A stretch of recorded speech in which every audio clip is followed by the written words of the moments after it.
ઘોડિયાની સાથે આળસ મરડતા મરડતા હું જોઈ રહી હતી કે અહીંયા કોઈ છે કે હું એક જ છું.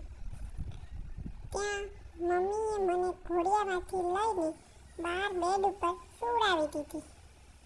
મેં આજુબાજુ જોયું, પછી ઉપર જોયું કે પંખો ચાલુ તો છે કે પંખો હતો બંધ અને આપણે કર્યું રડવાનું ચાલુ.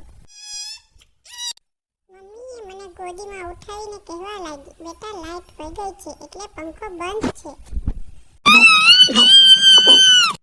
પછી મમ્મીએ કહ્યું કે મસાજનો ટાઈમ થઈ ગયો છે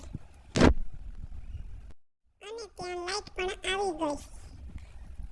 પછી આપણે થઈ ગયા શાંત.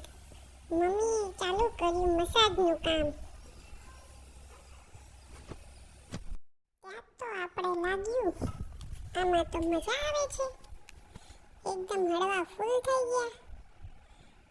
જલસો પડી ગયો. પછી આપણે સરસ મજાના કપડાં ગોત્યા અને કપડાં પહેરીને મસ્ત તૈયાર થઈ ગયા, એકદમ ચક્કાસ. પણ આપણે તો ટોપી નહીં ફાવતી એટલે કર્યું રોવાનું ચાલુ.